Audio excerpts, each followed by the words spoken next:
Radio Nova, la dernière. Bonsoir à toutes et à tous, bonsoir Radio Nova. Et bienvenue dans la dernière en direct en public du Théâtre Européen à Paris.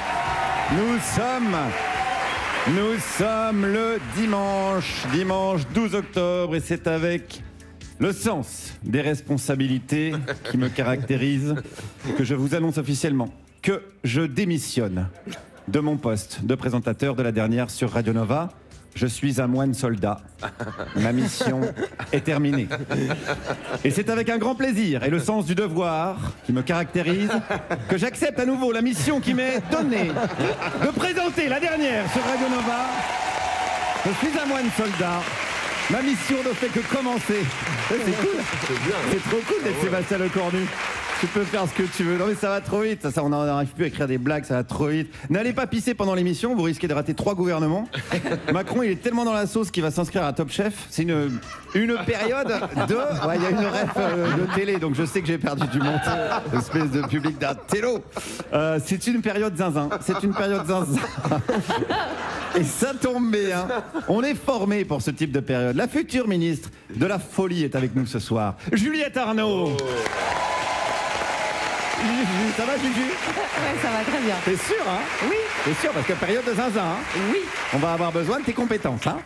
Bien sûr. Voilà, on compte sur toi. La vie politique française ressemble de plus en plus à une de ces chroniques. Plus rien n'a vraiment de sens. Vous l'avez reconnu, c'est Émeric Lompré qui est avec nous.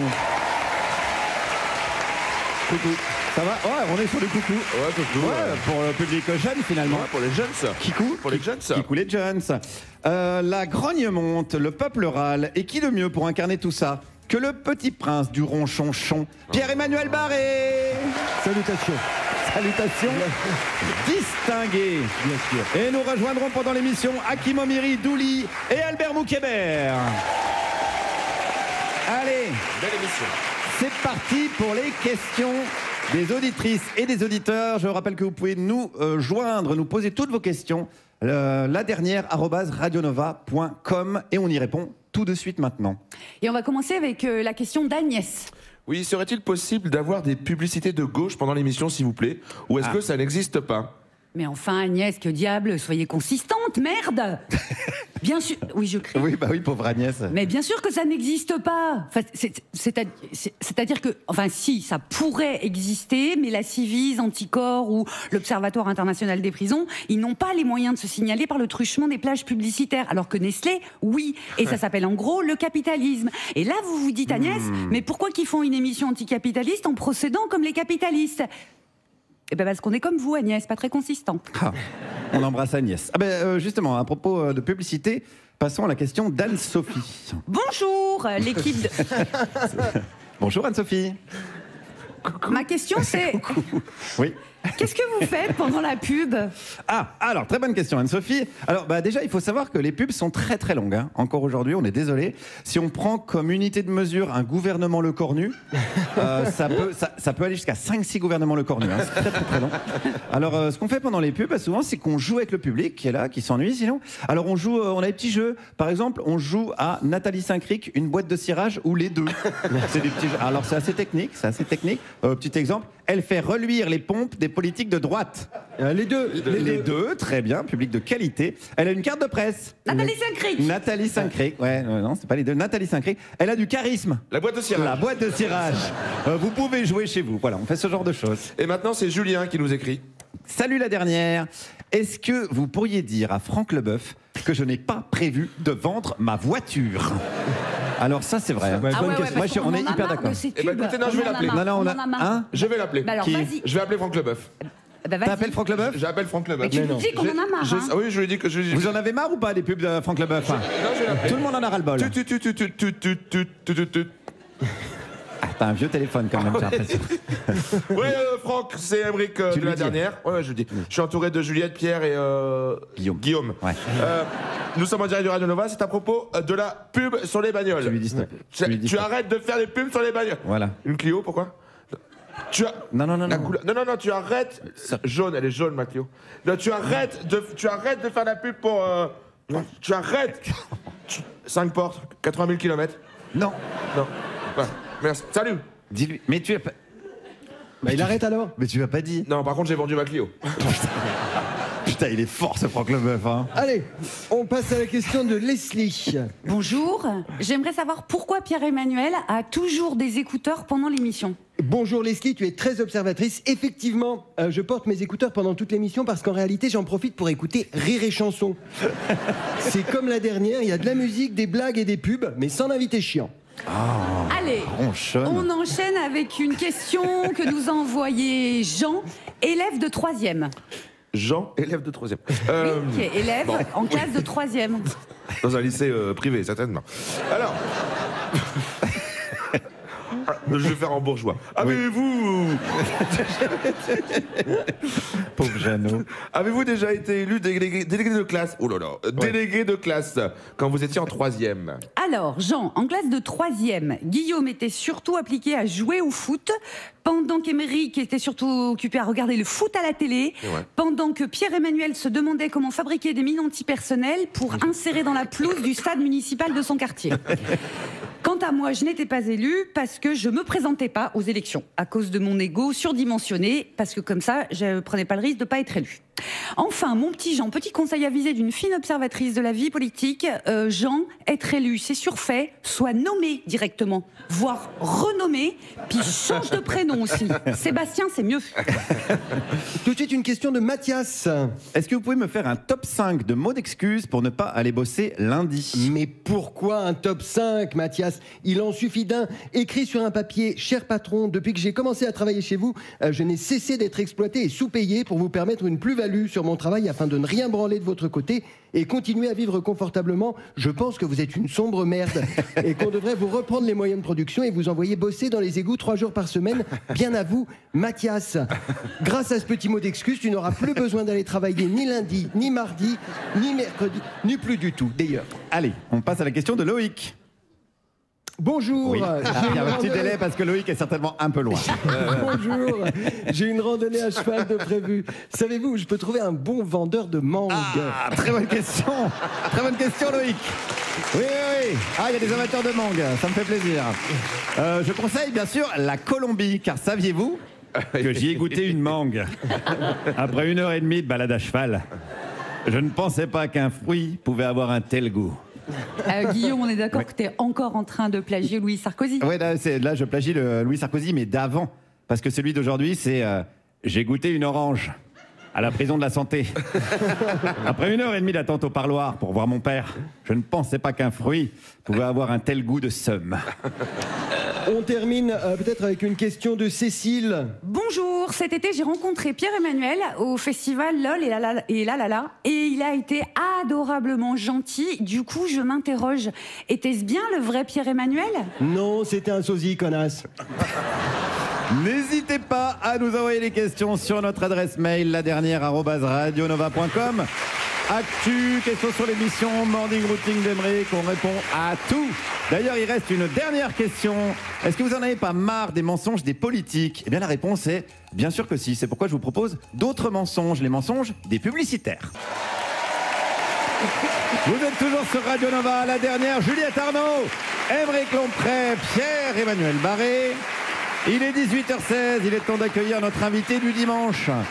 Il est chercheur, plus exactement chercheur en biologie et en biophysique, notamment connu pour sa critique de la performance et de la compétition et sa théorie sur la robustesse. Olivier Hamon est avec nous. Bienvenue Olivier. Merci. Merci d'avoir accepté notre invitation. Merci, merci. Tu fais partie des... Alors, c'est vraie anecdote. Tu fais partie des noms qui reviennent le plus dans les mails que je reçois. Pourquoi vous n'invitez pas ce mec-là? Il est brillant, etc. Donc, tu as une pression de folie aujourd'hui sur tes épaules. Donc, on va parler robustesse, de comment tu t'inspires du vivant, notamment des plantes, pour réfléchir à nos structures démocratiques, sociales, etc., etc. Mais avant de commencer, on avait une question un peu plus perso. On aime bien savoir d'où viennent les gens. Comment t'en es venu à t'intéresser à tout ça? Est-ce que tu as vraiment commencé par les plantes? Est-ce que ça te passionnait depuis que tu étais gamin? Ouais, bah c'est vrai. J'ai beaucoup aimé les plantes quand j'étais petit. Alors, je viens d'un petit village en Auvergne, au pied de la chaîne des Puys. Ah, il y a une, voilà. Ouais. Et donc, on allait beaucoup se balader dans la campagne, dans la chaîne des Puys. Donc, ça m'a mis un petit peu... Il n'y a pas grand-chose d'autre à faire là-bas, non? Clairement, il y a plein de choses. Non, mais Je vais y arriver. Et il y a un débat qui Non, vient mais de s'installer. Olivier, t'aurais pu être vulcanologue, par exemple. C'est vrai. Donc, C'est vrai. pourquoi c'est les plantes qui ont plus, qui faisaient plus, qui retenaient plus son attention quand t'étais petit? Ben, alors ça, je l'explique pas trop. Hein. C'est, en fait, Si, Si, peut-être, oui, en effet, Tu t'attendais pas direct une séance Oui, de direct. psy. Hein. Putain, c'est chaud. Ah ouais, t'as vu, c'est costaud. Ouais. Mais ouais, non, mais en fait, les plantes, c'est très beau, quoi. C'est la pulsion de vie. Là, c'est des arborescences qui n'arrêtent pas de pousser. Et, par rapport aux animaux qui sont plus des arborescences internes, pas comme nous, hein. On a des arbres en nous, mais qui sont dans les poumons, dans les reins, on les voit pas, quoi. Là, ça pousse à l'extérieur. Enfin, c'est très beau et puis ça pousse, quoi. Et t'avais déjà Moi, ce je pense petit que- tropisme scientifique quand t'étais Ouais, gamin? alors, par contre, je savais pas si j'allais être chercheur, par exemple. Je pense que j'aurais pu être jardinier, quoi. C'est vraiment les tu plantes qui voulais vraiment- m'intéressaient. ouais, c'est mais, vrai, ouais. ouais. Mais après, voilà, au fur et à mesure, j'ai déraillé vers la recherche, quoi. Et comment t'as élaboré, donc on va parler de robustesse à peu près pendant 2 heures, donc Ouais. on va étayer cette théorie, on va la disséquer, mais comment cette théorie t'est venue des plantes? À quel moment tu t'es dit, tiens, à partir des plantes, je vais pouvoir élaborer quelque chose d'un peu plus, d'assez intellectuel en fait finalement? Bah alors ça vient, alors c'est toujours pareil, hein, c'est un travail d'équipe toujours. La robustesse, c'est un gros sujet en biologie en ce moment là. Et donc c'est tout un travail qu'on a fait dans l'équipe avec Areski Boudaoud, Yann Trass, Yves Couder, enfin plein de monde, hein, Christophe Gaudin, enfin je pourrais en citer plein. Ok. Donc tout ça c'est un travail collectif, d'équipe, ouais. voilà, c'est un collectif. Et donc c'est un gros sujet, comment voilà une plante arrive à faire des fleurs qui se ressemblent. Tout ça c'est une question de robustesse, de reproductibilité des formes. Et puis un jour où j'étais aussi dans l'éco-anxiété, comme beaucoup de monde ici, j'imagine, il y a des artistes qui m'ont dit, mais tu sais, ton sujet sur l'éco-anxiété et ton sujet de recherche, ça se parle. Et donc en fait, c'est des artistes qui Ah ouais, c'est venu par qui m'ont connecté. Ok. Et puis peut-être si je dois ajouter aussi un mot, c'est aussi le free jazz qui m'a quand même pas mal aidé à aller dans la Sérieux? robustesse. Ah ouais Pourquoi alors, par quel- Collectif Polisson, Serge Adam, François Merville, je vais aussi citer des noms, Ouais, vas-y, Jean-Rémy Guédon, Ouais. Pierre-Olivier Gauvin.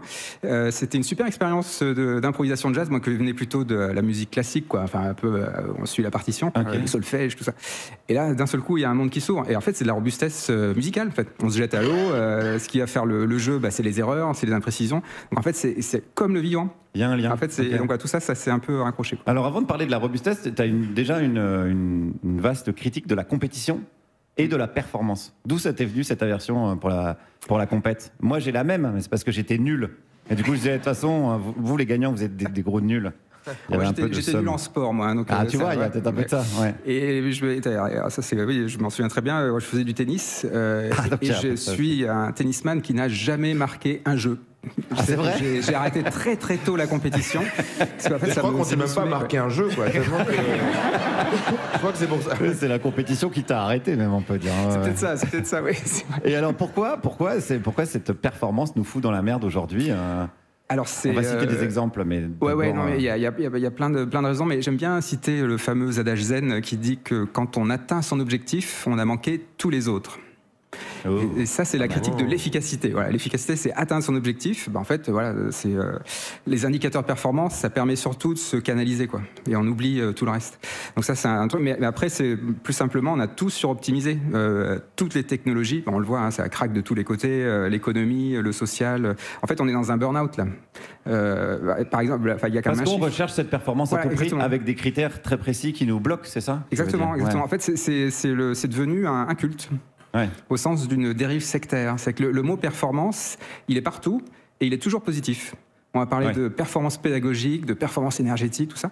Alors que la performance, c'est de la violence. Ah, Toujours. ça c'est intéressant. Toujours. En fait, quand on fait de la performance, on est en compétition. Ok. Et dans une compétition, ceux qui gagnent, c'est les plus violents. Toujours. C'est toujours les plus violents? Il ne peut pas y avoir une question de les plus rusés ou les plus Non, c'est toujours le plus intelligents? violent. En fait, dans une toi, le sportif de compétition, il sera violent avec son corps. Le pompier qui est dans l'incendie, il sera aussi violent avec son corps. Donc en fait, chaque fois qu'on veut être performant, on est violent avec quelqu'un ou quelque chose, quoi. Mais alors moi, je t'ai entendu dire qu'on avait mal pigé Darwin sur l'idée de la sélection et que, en gros, on a compris que Darwin nous disait la sélection, c'est que les plus adaptés gagnent. Et toi, tu dis, on n'a pas pigé ce qu'il disait. Il disait, c'est les plus adaptables qui gagnent. Et ça fait une bête de différence. Ah bah c'est le contraire en fait. Hein. Donc alors Patrick Pas le Thor, contraire, très bien.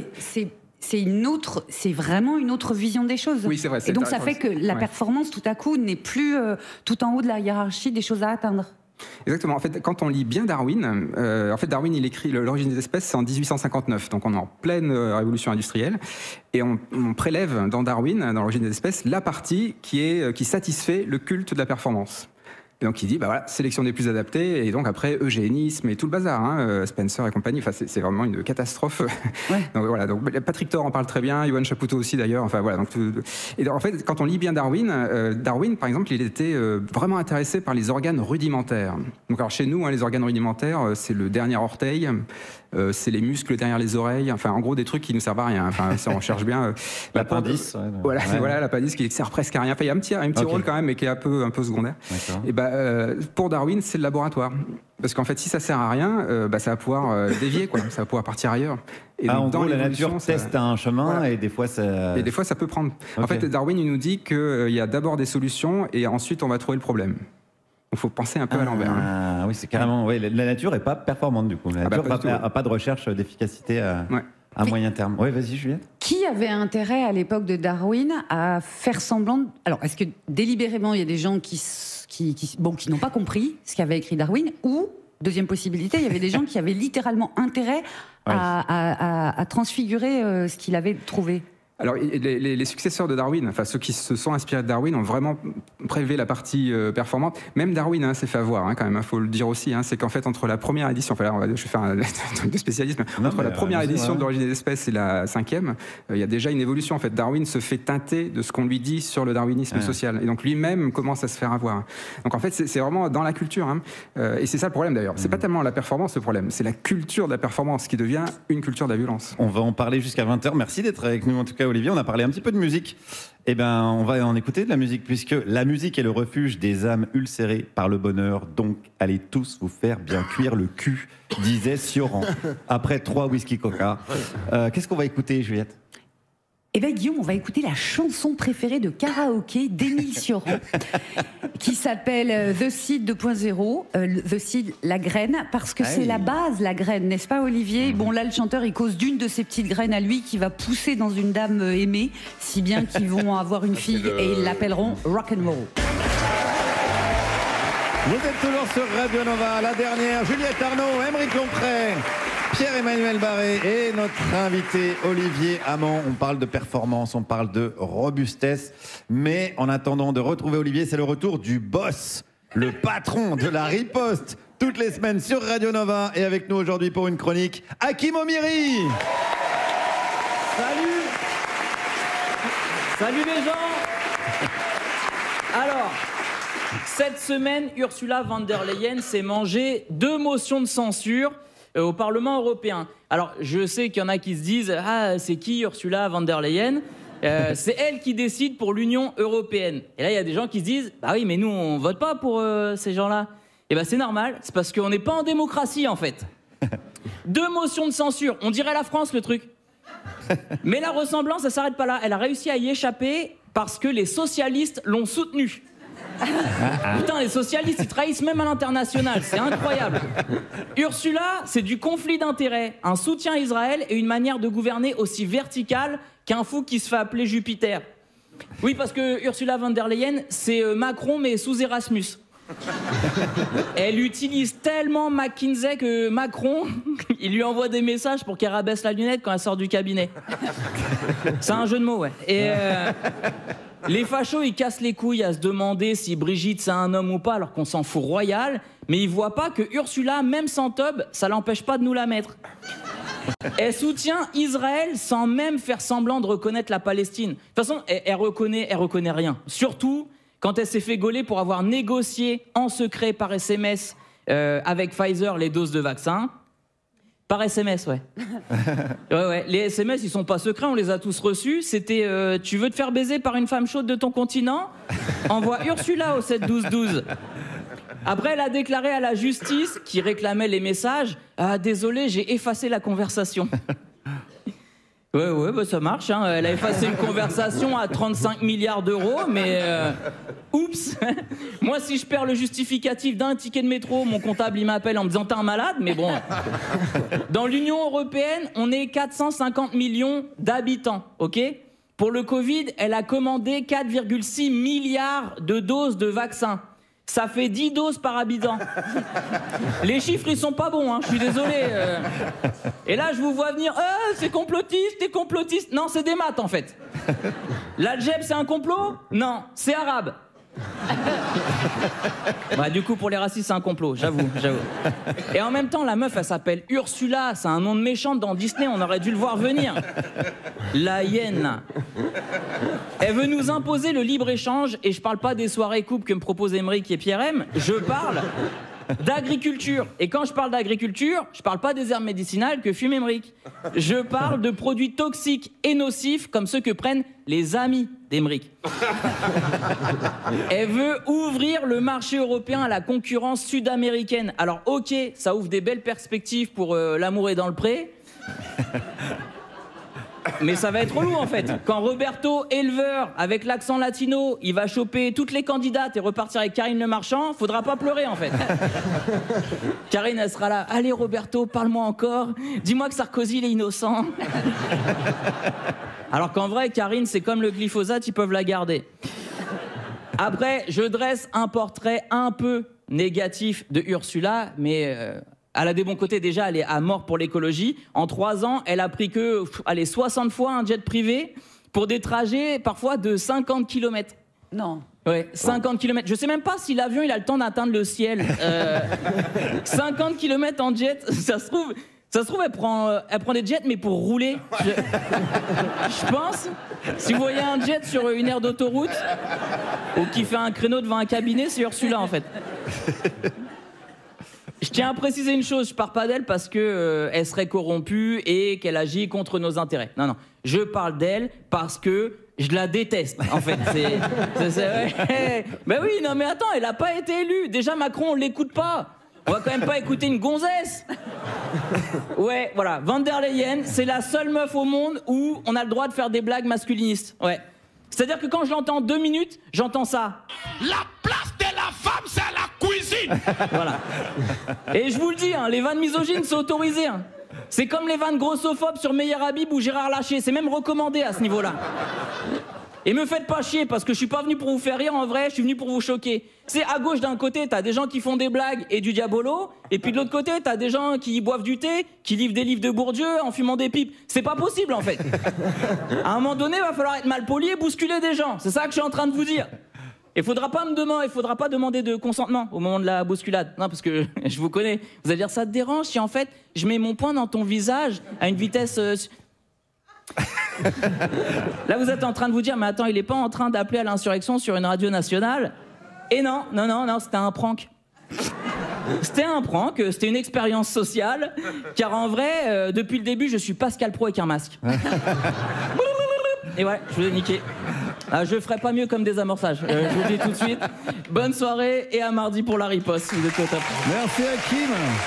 Hakim qu'on retrouve en spectacle tous les vendredis 19h au Théâtre des Mathurins à Paris. Ouais. Et en tournée partout en France, Lille, Clermont-Ferrand, La Crèche 79 et Marom dans le 76. Merci beaucoup. Et tu l'as dit, pour la riposte sur Radio Nova. Merci beaucoup Hakim. On est toujours avec Guillaume. Olivier Hamon, biophysicien de son état.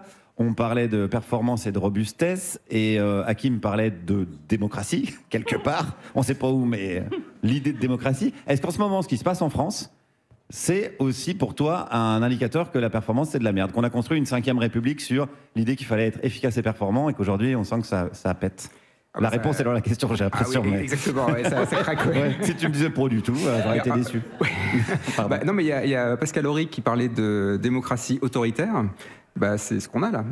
En fait, quand on devient un continent du 49.3, c'est qu'on est dans la performance.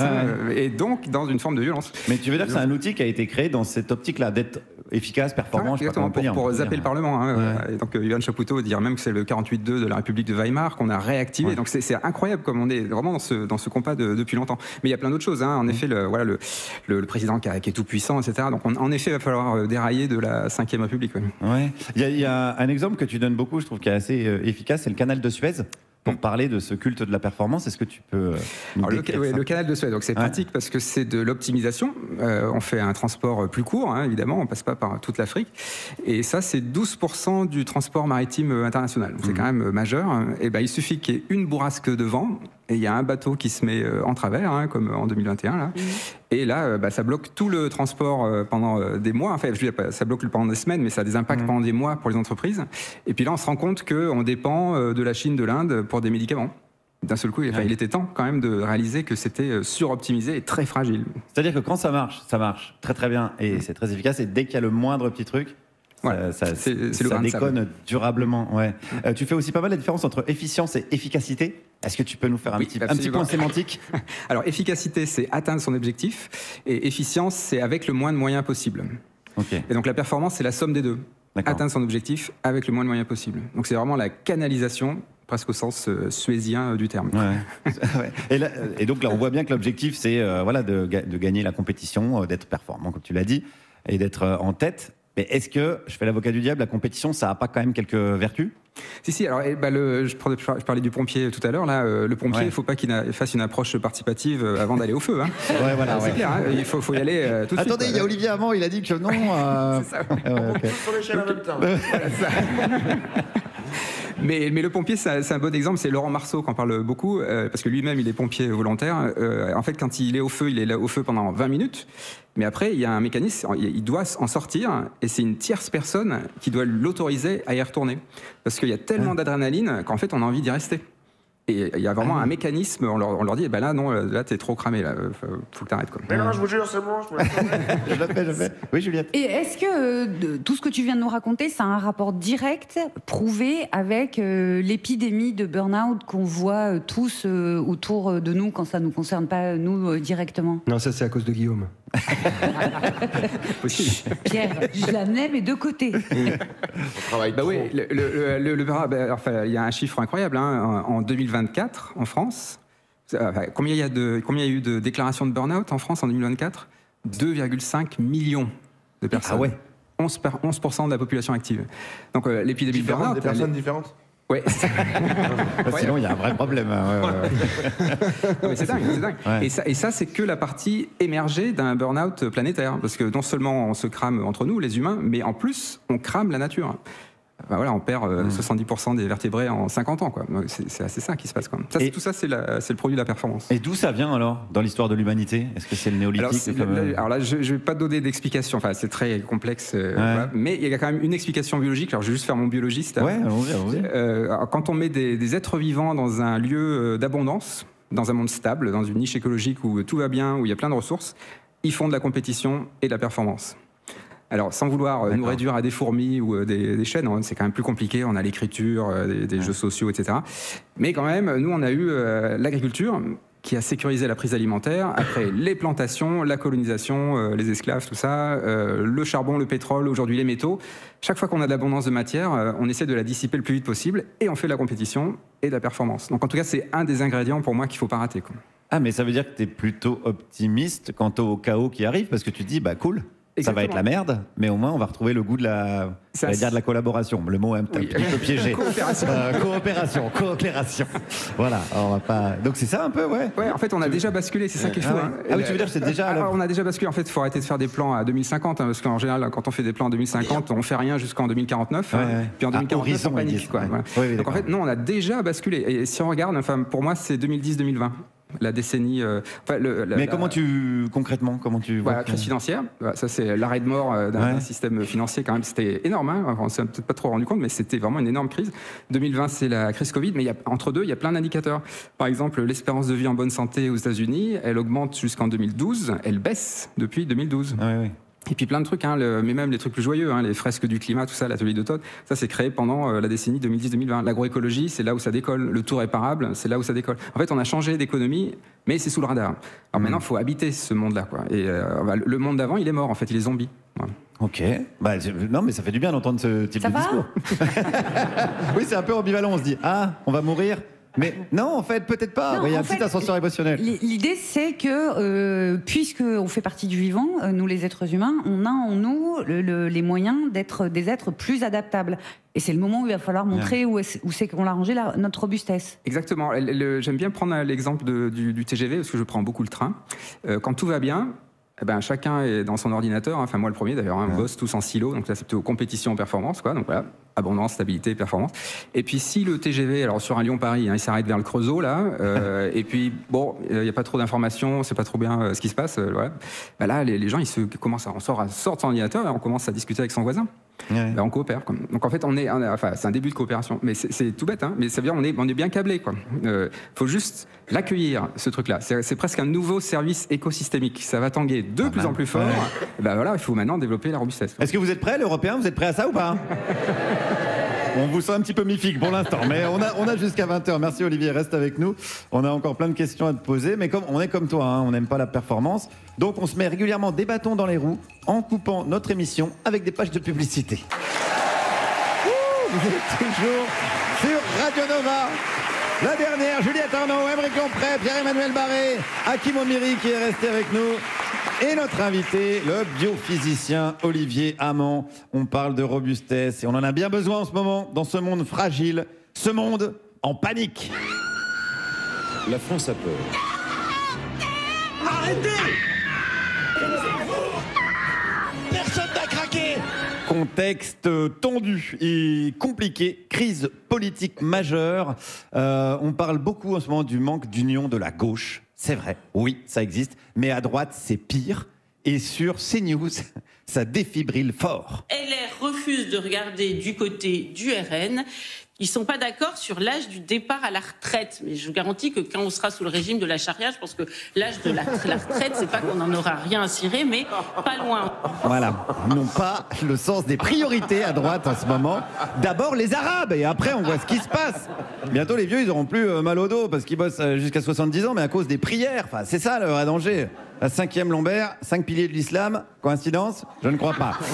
Et ça, Paul Amar, il en a bien conscience. Il y a désormais clairement deux France. Une France républicaine, la nôtre, et une France hors la loi, qui sème la terreur, une terreur criminelle, et qui a pour arme la Kalachnikov, le voile... Voilà, Kalachnikov, voile, deux armes terrifiantes. Moi, c'est mes deux angoisses principales. Hein.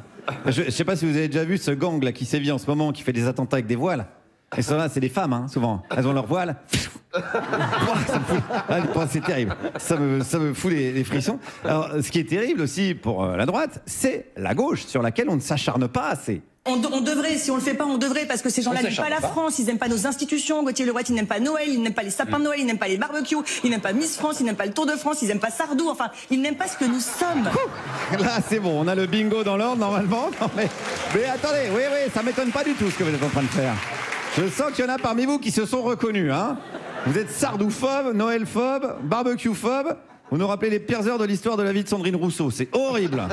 Une vie de malheur, d'ailleurs. Et d'ailleurs, vous savez quoi? Je les trouve tristes, moi. Moi, je trouve le pas militant d'extrême gauche, je le trouve généralement très triste, c'est sûr. Parfois, ils ont pas d'humour. Oui. Ah non, mais ils sont pas drôles. Ils ont pas d'humour. Je suis bien d'accord. Les gens de gauche n'ont pas d'humour. Ça, on le sait, on en connaît. On est bien placé pour en parler. Hein, les gens de gauche qui n'ont pas d'humour. D'ailleurs, si on faisait une émission d'humour, il y aurait personne. Il y aurait personne dans la salle. Heureusement, on fait une émission d'analyse politique pointue. D'ailleurs, on sait aussi que les Français, ce qui les préoccupe, c'est le pouvoir d'achat. Thème très important. C'est aussi ce qui préoccupe Anne Hidalgo, hein, qui a besoin de 80 000 balles pour s'habiller. Et également de la maire du 8e arrondissement de Paris, que j'ai découvert et que j'aime énormément, qui s'appelle Jeanne Hautser, qui a dépensé 36 000 balles d'argent public en vêtements en 4 ans, 2020-2024, et qui est venue s'expliquer à la télé. Comme vous le savez, chaque maire a une enveloppe de 990 € par mois et chaque maire peut dépenser comme il veut. Donc moi, j'ai préféré effectivement m'acheter des fringues pour être bien sapé. On n'est pas bien là?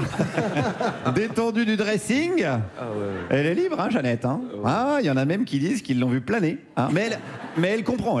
Je comprends tout à fait qu'une personne qui gagne 1 200 € par mois puisse être choquée que nous, on puisse avoir 990 €. Et d'ailleurs, je profite de l'occasion pour remercier tous nos concitoyens et concitoyennes qui travaillent et qui, effectivement, nous permettent d'avoir donc ces indemnités. Merci les pauvres. Merci. Ah ben vous pouvez vous applaudir. Qui coule les smicards. Elle est quand même sympa, quoi, parce qu'elle vous remercie, c'est grâce à vous qu'elle est bien sapée, et on peut la remercier parce que c'est aussi grâce à des gens comme ça qu'on a un petit peu envie de tout cramer et de changer de système politique. Alors, bonne insurrection à toutes et à tous, les amis. Merci Guillaume. On s'insurrectionnera après 20h, pendant la chronique d'Aymeric. On est toujours sur Nova avec notre invité, le biologiste Olivier Hamon. Et on va revenir à cette histoire de robustesse. Juste un truc. On est d'accord que La Fontaine, quand il écrit le chêne et le roseau, le gars avait capté le coup de la robustesse, parce que c'est comme ça qu'il s'en sort mieux, le roseau, c'est parce qu'il plie. C'est vrai, mais en fait, alors, le biologiste dirait que le roseau, en effet, il résiste à des fluctuations de courte durée, on va dire. Le chêne, il va résister à des fluctuations de longue durée. En fait, robustesse, ça vient de robur, le chêne. Ce qui est quand même un peu perturbant, du coup. Il y avait un indice dans le... Voilà, exactement. Et en fait, quand le chêne casse ses branches, il va refaire des bourgeons, il va faire des branches, quoi. Donc il est robuste, il est stable et viable malgré les fluctuations. Donc en fait, il faudrait être à la fois... choper des qualités du roseau et des qualités du chêne et du lapin et de... C'est ça. Bon, le lapin n'est pas une plante. Et je m'en suis rendu compte en le disant. Et est-ce que c'est un... Ouais, ben on est là pour apprendre des choses, hein, Juliette, dans l'émission. Puis des fois, tu réalises toi-même, et c'est ça qui est sympa aussi. Mais là, c'est un bel exemple. C'est une erreur, hop, voilà. Donc ça crée de la robustesse, ça crée du dialogue entre nous. J'essaye de sauver Juliette, hein, vous l'avez bien constaté. Non, mais tu parlais tout à l'heure effectivement de la nature qui fait des tests, entre guillemets, quoi, pour aller vite, et donc qui fait des erreurs. Est-ce que il faut réhabiliter l'erreur? Et dans quel cas, est-ce que ça nous rapproche pas quand même de Macron qui a dit « Soyez fiers d'être des amateurs ». Est-ce qu'il était dans la robustesse? Est-ce que c'est ta faute qu'il est J'y suis pour rien. D'accord, ça c'est bien, on élimine cette... Non, mais les erreurs, c'est ce qui construit tout, en fait. On peut même... les enfants, par exemple. Les enfants ne ressemblent pas à leurs parents. C'est parce que les chromosomes, quand ils se raboutent pas complètement. Ils font des erreurs. Et en fait, c'est à chaque fois c'est unique. Parce qu'il y a plein d'erreurs quand les chromosomes se sont tout brassés. Enfin, il ne faut pas que j'explique toute la méiose et tout ça. Là, mais il y a des chromosomes qui se font casser en morceaux, qui se reconstruisent après. Et quand ils se raboutent, il y a plein d'erreurs. C'est ça qui fait que les enfants sont différents de leurs parents, mais qu'ils leur ressemblent quand même. C'est hyper ambivalent parce qu'on passe notre vie quand même depuis l'école, à essayer de ne pas faire d'erreurs. On a des mauvaises notes quand on fait des erreurs. Au travail, on se fait engueuler quand on fait des erreurs. Ouais. Donc on passe notre temps à essayer de ne pas faire d'erreurs. Et toi, tu es en train de nous dire... Les erreurs, c'est hyper important et productif. Il faut construire dessus. Toutes les innovations, ce sont des erreurs. C'est à chaque fois... La tarte tatin. Voilà. Oh. Ouais. Je viens de me réveiller. Je pensais que tu commandais un dessert, mais vraiment... Est-ce que je dois rester jusqu'à ma chronique? Et tout le monde est OK avec le mot rabouté, quoi. Tout le monde... Rabouté, ça raboute. Non mais oui, alors du coup les erreurs sont fécondes. Voilà, exactement. En fait, mais alors est-ce que, je sais pas si tu as des enfants, mais en tout cas si tu aides à faire des devoirs, est-ce que tu dis aux gamins non mais on s'en fout, fais des erreurs, on s'en fout. La maîtresse elle dit n'importe quoi. Non, alors je peux citer plutôt ma mère qui quand on faisait des dessins elle disait n'utilise pas la gomme.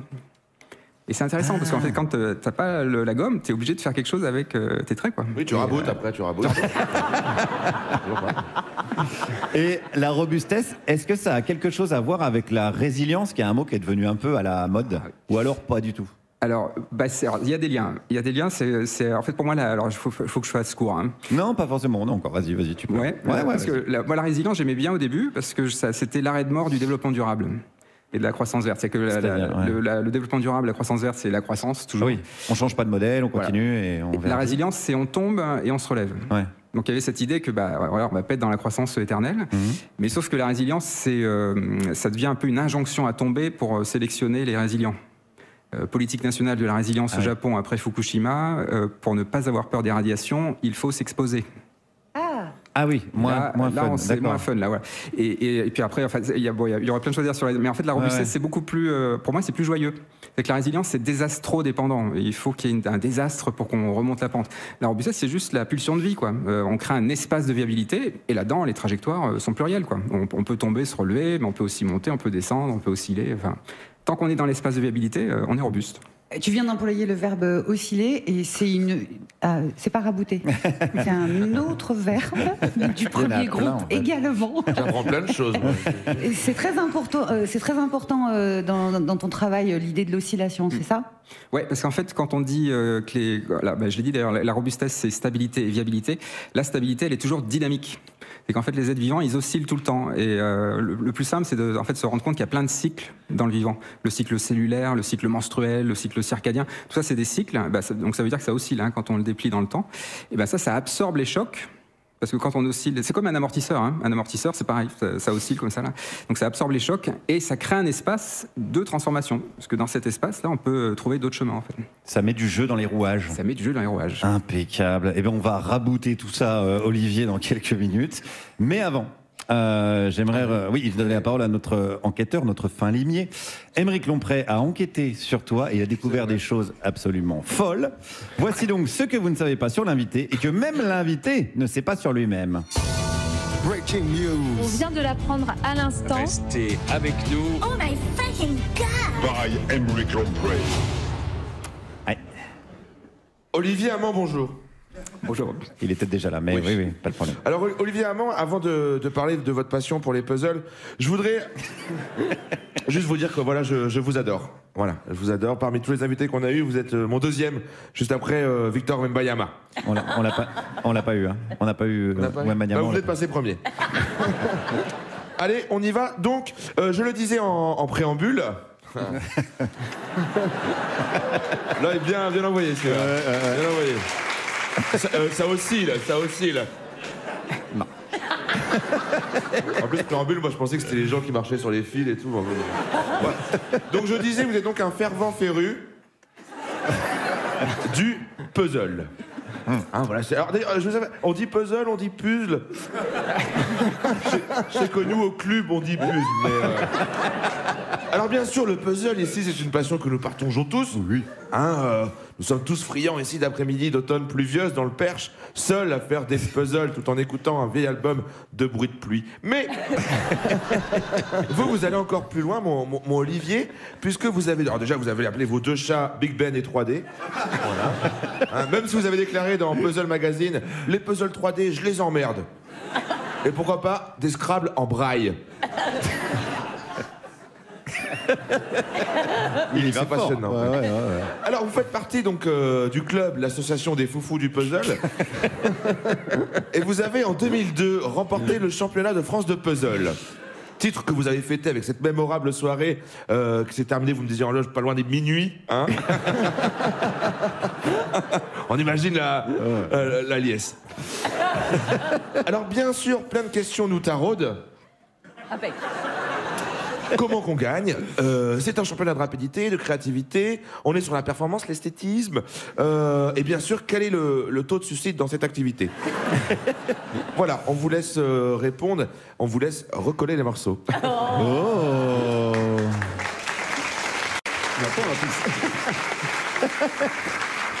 Ah, je sais, l'invité généralement n'a pas les mots, il est pris, voilà, tel un lapin dans les phares, ou un poisson devant l'appât, ou un journaliste devant Léa Salamé. Il ne sait pas quoi dire, à part bien sûr Victor Wembanyama qui lui avait les épaules. Hein. Non, on l'a pas reçu. Hein. C'est chiant. On n'a pas... Alors bien sûr, je me suis renseigné. Et puis en pire ce rire. Hein. Excusez-moi, on continue. Oui. Alors, je me suis renseigné sur comment se déroule un championnat de puzzle. Alors, je sais pas si ça intéresse les gens. Alors, il y a deux épreuves. La première épreuve est une épreuve de rapidité. Alors, je me suis renseigné lors de votre édition, le modèle était monochrome blanc. Un puzzle que vous avez fini en 7 ans, 5 mois, 3 jours et 2 semaines. La compétition a lieu tous les 7 lunes. Hein. Les cycles. Ce qui vous fait... là, je suis en belle gueule de bois. Ouais, ça s'entend pas.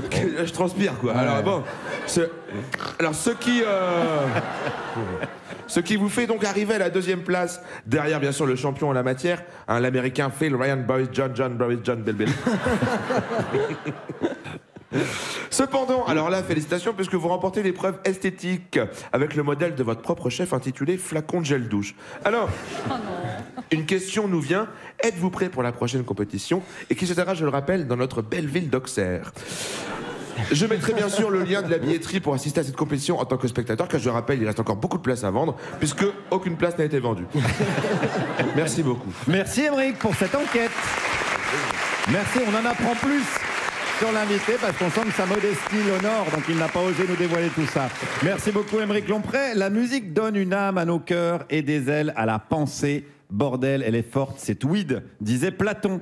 Juliette, qu'est-ce qu'on va écouter ? On va écouter Mélodrama, chanson de DC's et Théodora. Et dedans, ils disent à un moment, je suis comme ce son que t'aurais pas Shazam. Eh ben, je sais pas comment je comprends cette phrase, mais c'est pas grave, c'est même mieux. Bordel, elle est forte, cette weed. Vous n'étiez pas prêts. Vous êtes toujours sur Radio Nova, la dernière. Juliette Arnaud, Aymeric Lompré, Pierre-Emmanuel Barré, notre invité Olivier Hamon, biologiste, biophysicien. Et il nous a rejoint autour de la table celui qui utilise son cerveau pour savoir ce qui se passe dans son cerveau. Le plus autosuffisant des chroniqueurs, Albert Moukébert. Merci. Bravo. Merci. Est-ce que ça vous est déjà arrivé de vous lever pour aller dans une pièce ? Vous arrivez dans cette pièce et vous dites « Qu'est-ce que je suis venu foutre ici ?» Oui, c'est la ménopause. Moi, c'est la bibliothèque, moi. Merci de l'avoir écouté. Est-ce que ça vous est déjà arrivé ? Vous êtes en train de parler de quelque chose, on vous coupe, et après, vous ne savez plus qu'est-ce que vous étiez en train de vous dire. Vous dites, qu'est-ce que j'étais en train de me dire ? Eh bien, ça a un nom, autre que la ménopause et la bibliothèque. Ça s'appelle l'effet porte. Ça s'appelle l'effet porte pour une raison très simple, c'est que ça arrive souvent quand on traverse une porte. Mais ce n'est pas spécifique au transfert d'espace physique. Ça peut arriver aussi sur des sujets, ça peut arriver sur plein de trucs. Il semblerait que notre cerveau, quand on passe de sujet en sujet, c'est comme s'il appuie sur la chasse d'eau et le truc s'en va. Je veux que vous reteniez cet effet porte, que vous ne fassiez pas un effet porte sur l'effet porte. On va y revenir, on va parler d'autres choses pendant quelques minutes. D'accord. C'est bon. Super. Est-ce que ça vous est déjà arrivé vous voulez aller en vacances, vous arrivez à la gare, et votre train a du retard, je sais pas, 2 heures de retard, je sais ça arrive jamais, mais imaginez que ça arrive, et ces 2 heures ont l'air de durer une éternité, ou pire, vous êtes dans le purgatoire et on vous force à regarder CNews, et chaque minute semble durer une éternité. À l'inverse, vous allez en vacances et vos vacances passent super rapidement, ou vous êtes en train d'écouter la nouvelle émission de Aymeric Lompré, et vous avez l'impression qu'elle passe hyper long. C'est le mercredi, c'est ça ? Non, c'est le mardi. Le mardi. C'était peut-être pas cette émission-là que tu as écoutée, mais ça peut expliquer des en choses. replay le mercredi.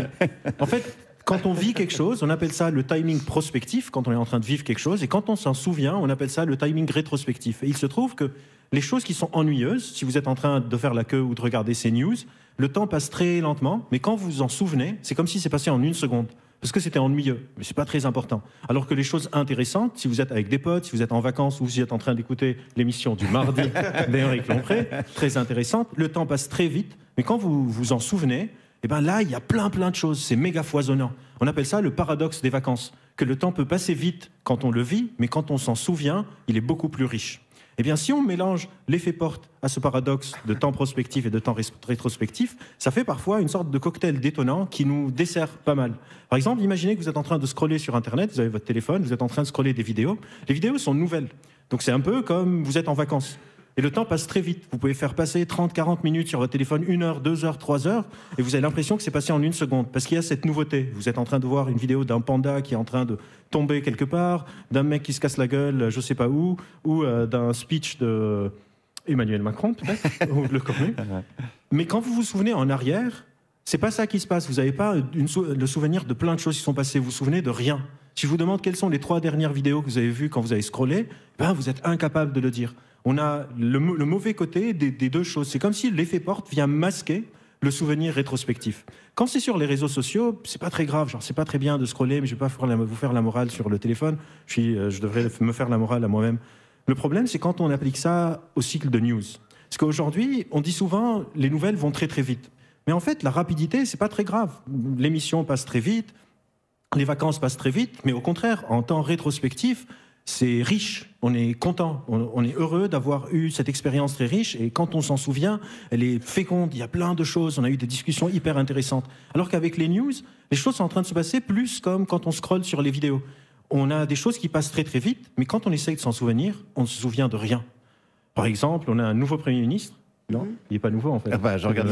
Ouais, non, voilà, toujours pas. Et si vous essayez de vous souvenir des news des 2 dernières semaines, du dernier mois, eh ben, il n'y a plus grand-chose. Je ne sais pas si vous vous souvenez, il y a quelques semaines, on était tous en branle-bas de combat, on se faisait accuser de faire de l'apologie du meurtre parce qu'il y avait Charlie Kirk qui s'est fait assassiner.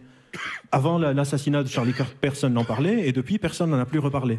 Un effet porte s'est placé, et on a tout oublié. Et ça, c'est très très grave, parce qu'on est supposé, dans nos sociétés, juger les politiques sur ce qu'ils font. Et comment est-ce qu'on va juger les gens sur ce qu'ils font quand on s'en souvient pas ? En fait, l'effet porte est en train de s'appliquer à nos vies. On a l'impression que des tonnes de choses sont en train de se passer. Le mandat de Macron était supposé être sous le signe de l'écologie. On est supposé parler de la semaine, de l'année de la santé mentale. Et tout ça est parti. Il n'est plus là. Comment est-ce qu'on va juger quand ça n'arrive plus ? Donc le problème n'est plus vraiment la rapidité des nouvelles, mais le fait qu'on s'en souvient pas. Et donc moi, ce que je veux proposer, quand j'étais petit, il y avait à la télé une sorte de rubrique qui disait genre il s'est passé ce jour. Genre aujourd'hui, on est le 12 octobre. Le 12 octobre 1582, le duc des spaghettis de la Tour d'Argent a battu en duel la comtesse de. C'était pas ça dans ton cours d'histoire. Le combat de la ville de je sais pas quoi. Moi, je propose qu'on fasse la même chose, mais sur il y a 3 semaines. Genre, en ce jour, du 22 septembre 2025, il s'est passé ça. Pour qu'on puisse un peu arrêter d'enfiler les portes, d'enfiler des pièces en pièces. C'est comme si la politique est devenue une sorte de long tunnel de salles en enfilade, où on passe de porte en porte, de porte en porte, de porte en porte. Et quand arrive le moment de délibérer, quand on doit voter, c'est comme si on vote sur ce qui s'est passé les 2 dernières semaines. Et c'est complètement délirant parce qu'on ne peut plus tenir pour responsables nos responsables. Et peut-être que quelqu'un devrait, je sais pas, commencer une page Instagram ou un site web qui met tout le temps les nouvelles d'il y a 2 semaines, d'il y a 1 mois, d'il y a 2 mois, pour qu'on puisse avoir accès à nos souvenirs. C'est pas vrai que c'est le rythme effréné des nouvelles qui est problématique. Nos vies sont souvent effrénées et c'est souvent une bonne chose. D'ailleurs, c'est pour ça que plus on vieillit, plus le temps passe vite en rétrospective parce qu'il se passe plus grand chose de nos vies. Alors que quand on est jeune, il y a plein de choses qui se passent, la jeunesse passe vite, mais quand on regarde en arrière, on se dit « Putain, on a vécu tellement de choses ». On veut retrouver ça dans notre vie politique, dans les sujets qui nous affectent, à nous, vous et à moi, les choses qui régissent nos vies. Et donc peut-être qu'on devrait faire quelque chose qui nous force à se rappeler, qui nous force à revenir et à accepter, non pas de ralentir, mais de se souvenir. Merci beaucoup, j'espère que la chronique est passée vite, mais que vous vous en souviendrez quand même. Et à très bientôt. Merci beaucoup Albert Moukébert. Merci, qu'on retrouve en librairie d'ailleurs, Albert. Neuromania et votre cerveau vous joue des tours. 2 excellents livres d'Albert. J'ai vu Olivier Amand, donc notre invité du jour, t'as écouté attentivement. Qu'est-ce que tu penses de cette idée révolutionnaire?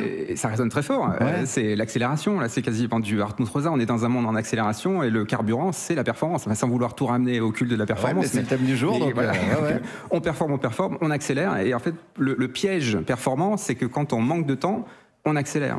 Et donc, plus on accélère, plus on manque de temps et moins on se connecte à son espace. Oui, alors je t'ai entendu dire ça. Tu dis que voilà, dès qu'on manque de temps, il faut se connecter à son espace. Alors ça fait, dit comme ça fait un peu développement personnel. Mettez-vous sous un arbre et méditez. Mais qu'est-ce que ça veut dire concrètement? C'est de l'ancrage territorial, c'est de la coopération territoriale. En fait, quand on coopère dans son territoire, et ben là, en fait, on ouvre le temps long. Parce que ça prend plus de temps. On va vraiment rencontrer les gens, on va vivre des choses, voilà, avec des amis, etc. Et ça crée des souvenirs. On va contre l'accélération, mais pas juste on va pas ralentir pour plaisir de ralentir. On va juste interagir. Mais du coup, il faut une structure qui permette aux gens de pouvoir ralentir, parce que je sais pas, je pense à des gens qui ont 2 gamins, je sais pas, des mères célibataires qui sont en plus femmes de ménage. Si tu leur dis, coopérez, alors bien sûr, allez, vadrouiller dans votre espace. Ça peut s'imaginer au niveau politique, enfin national. Il peut y avoir une sécurité sociale de l'arrêt, on pourrait l'imaginer, ça. Des sabbatiques. En fait, on peut imaginer plein de moments d'arrêt. Même d'aller voir une œuvre d'art, par exemple, ou de l'art vivant. C'est un moment d'arrêt finalement. Oui, mais il faut les possibilités matérielles pour le faire. Mais c'est vrai. Ouais. Ok, il y a du boulot. Merci beaucoup, en tout cas, merci Olivier et Albert Moukébert, qu'on peut applaudir encore une fois. Merci d'avoir été avec nous. Merci. Olivier, reste avec nous, on a encore des questions à te poser, mais avant ça, on va tester la robustesse de notre cerveau quand il fait face à des injonctions absurdes. Vous l'avez compris, c'est la publicité. Vous êtes toujours sur Radio Nova, 19h21, la dernière, Juliette Arnaud, Aymeric Lomprey, notre invité, Olivier Amand. Et c'est le moment de retrouver celui qui, la semaine dernière, a planté un couteau dans la table et tiré un coup de feu avec une arme de poing en hurlant. Notre égérie, gilet pare-balles et casque anti-bruit, Pierre-Emmanuel Barré. Merci, ça va l'Européen. Attendez,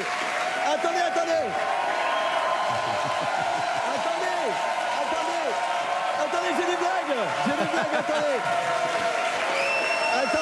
Attendez, j'ai des blagues. Je vous jure, il y a des blagues. Attendez. C'est un superbe. Attendez, vous allez voir. Attendez. Par applaudissement. Voilà. Par applaudissement, il y a des végétariens dans la salle ce soir. On les entend à peine avec leurs petits bras tout rachitiques. J'ai plus de force, vite des protéines. Eh les végétariens, vous voulez vous faire une petite bouffe ce week-end? Venez à la maison, je tourne la pelouse. Je vous mets 2 tranches de pain de mie dans une assiette aussi, ça fera un croque-monsieur Veggie. Mais tous les gens qui font ce genre de blagues, mais je vous chie dessus. Avec mon bon gros étron de végétarien plein de fibres là. Après, comme je suis sympa quand même, je vous essuie le visage avec une petite serviette tiède. Je vous dis, allez, sans rancune. Et là, je vous jette du pont. Je m'accroupis au bord du pont comme ça et je vous rechie bien dessus comme ça. Splash, bien dans la gueule. Non, vraiment, on est en 2025, mais pourquoi s'en prendre encore aux végétariens? Mais vous avez pas d'autres combats dans la vie? Je sais pas, moi, le capitalisme, le racisme, le capitalisme, le sexisme, le capitalisme, ou encore, je sais pas, le capitalisme. Eh ben non. Non, il y en a, ils sont là. Oh, ils veulent pas manger des animaux pour des raisons éthiques ou environnementales, mais ce sont des monstres. C'est quoi la suite? La bienveillance, l'empathie. Mettons ces dégénérés au banc de la société. Mais alors pourquoi cette obsession? Les végétariens, c'est quand même les personnes les moins dangereuses du monde. Bah, à part peut-être Hitler. Mais je pense que son programme nutritionnel n'a joué qu'un rôle mineur dans la mise en œuvre de la Shoah. Moi, régulièrement, sur les réseaux, il y a des viandards en croisade qui m'envoient des photos de steak avec marqué « trop bon, mais je suis ravi que tu te régales, Patriote 732 ». N'hésite pas à te resservir plusieurs fois, comme ça tu auras un cancer du côlon 2 fois plus vite et je pourrais venir chier mon boulgour sur ta tombe. Et puis, ça va hyper loin leur lutte. Mercredi, les eurodéputés ont voté pour l'interdiction des termes steak végétal, saucisse végane ou encore burger veggie dans l'UE. Et cocorico. Cocorico, puisque c'est une députée française, Céline Imard, qui est à l'origine de la proposition de loi. Alors Céline, vous allez voir, elle est super. Elle est vice-présidente des Républicains. Elle a fait l'ESSEC et Sciences Po. Elle a été directrice financière chez Bolloré. Alors déjà... jusque-là, tu sais pas si t'es sur LinkedIn ou sur le dark web, quoi. Elle est pro-OGM, contre l'interdiction du glyphosate. Elle a soutenu Éric Ciotti et le RN aux législatives. Et la première photo, quand tu ouvres son compte Instagram, c'est elle avec Bruno Retailleau, quoi. Si tu demandes à ChatGPT, crée un être humain avec tous les défauts, il se fatigue pas, il te sort un lien vers la page Wikipédia de Céline Imard. Pour défendre son amendement contre les produits végétaux, elle a dit un steak c'est un steak, quand je vois un chat j'appelle ça un chat, et quand je vois un chien j'appelle ça un chien. Bravo Céline. Et ben moi quand je vois une députée qui protège les lobbies de la viande au détriment de la santé des concitoyens et du bien-être animal, je monte sur un pont, je m'accroupis sur la rambarde, j'attends qu'elle passe en dessous et splash bien dans sa grosse gueule. Alors je sais qu'il est beaucoup question de caca dans cette chronique, mais qu'est-ce que vous voulez, c'est un peu mon plat signature, le caca. D'aucuns diront c'est ma patte. Et puis alors là, Céline Imard, en ce moment, c'est ma muse. Hein. Quand je l'entends, j'ai envie de façonner une magnifique sculpture d'elle composée exclusivement de merde. Hein. Au moment de l'inauguration, les gens, ils seront là, mais ce regard, cette expression, c'est simple, on dirait la vraie. Même sa daronne, elle la prendra dans les bras comme ça et paf, 300 balles de pressing. En 2024, Céline, elle a dit « Économiquement, j'appartiens à la droite libérale, mais je m'identifie à la droite sociale. » Après, on s'attendait pas à un éclair de génie venant d'une statue en chiasse. Économiquement, je suis de droite, mais socialement, je suis de droite aussi. Quelqu'un reveut de l'entrecote? Non merci Céline, mais n'hésite pas à te resservir plusieurs fois parce que j'ai le boulgour en fin de parcours. Hein? Non mais vous allez voir, elle mérite Céline. Au Parlement européen, elle s'est déclarée contre les sanctions envers Israël et contre la reconnaissance de la Palestine par la France. Elle a dit « c'est pas le maman ». Je vous jure que c'est vrai. T'as raison Céline, d'abord les steaks de soja, ensuite les génocides. Hein, y a des priorités dans la vie. C'est quand même un exploit d'être plus con que le canard que t'as bouffé à midi. Merci de m'avoir écouté. Pierre-Emmanuel Barré, qu'on retrouve en tournée dans toute la France, au Bataclan, à Paris, au printemps. J'ai le boulgour en fin de parcours. Fin de citation. Une phrase qui restera dans la légende. On est toujours avec notre invité Olivier Hamon, biologiste, on parle performance, on parle robustesse. Et on voulait revenir avec Juliette sur une notion que tu as abordée, qui est la notion du territoire. Et comment on peut être robuste en territoire. Juliette, je pense que la question que tu allais poser est plus précise que la mienne. Oui, tout à l'heure, tu évoqué l'idée de ce qu'il faut faire dans ces cas-là, quand ça commence à être vraiment le chaos, c'est se reconcentrer sur l'espace. Qu'est-ce qui se passe précisément dans les territoires, en France, par exemple? Est-ce que tu peux nous donner des exemples de choses qui se passent et qui démontrent, qui utilisent le principe de la robustesse? En fait, il y en a plein. C'est ça qui est génial. Mais choisis. Alors voilà, l'agroécologie, les biens en commun. À Lyon, par exemple, c'est des objets de l'économie de la fonctionnalité. Donc, par exemple, une perceuse, ça dure, on l'utilise pendant 12 minutes. Entre le moment où on l'a acheté et le moment où on va l'acheter, la jeter. Et plutôt que de faire ça, on va plutôt mettre ça dans une boîte qui est partagée entre voisins. Et du coup, on va avoir accès à une super perceuse de luxe, mais pour 1 €. Donc en plus, ça coûte moins cher et ça évite de plein de pollution, etc. Ça, c'est juste un exemple, hein, mais il y a plein d'autres choses. Les petites cantines de Diane Dupré-Latour, par exemple. Ça, c'est des citoyens qui ne savent pas ce qu'ils vont manger. Ils ne savent pas... justement, ça fait la suite de la chronique. Ils ne savent pas combien ils vont payer. Hein, c'est prix libre. Ils ne savent pas avec qui ils vont manger. Donc ça, c'est plein d'incertitudes, mais c'est justement une expérience de transformation parce que c'est l'incertitude qui fait société. Parce que justement, on traverse ça et après on se dit, bah oui, en fait, ça marche super bien. Mais est-ce que c'est pas un peu pansement sur jambe de bois? On a l'impression qu'on se fait rouler dessus par le capitalisme et puis que oui, il y a il y a un tiers-lieu à Lyon qui prête des perceuses. Est-ce qu'il n'y a pas... C'est ça. Désolé, je caricature un peu. Oui, c'est toujours c'est un peu la piste cyclable qui justifie l'existence des SUV, quoi. Hein, c'est un peu ça.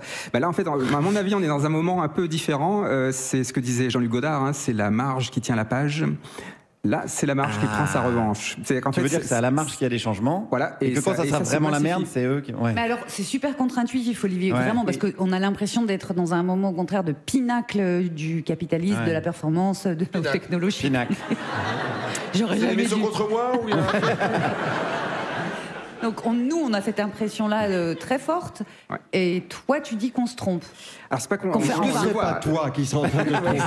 C'est peut-être complètement à côté de la plaque en fait. Non, mais c'est plutôt qu'ils sont très vocaux, les ultra performants. Enfin les Trump, les Poutine, les Netanyahou et tout ça. Là. Ouais. Ils crient très très fort. C'est la fameuse phrase. Hein. Enfin, je vous aime dire, j'ai plein de citations.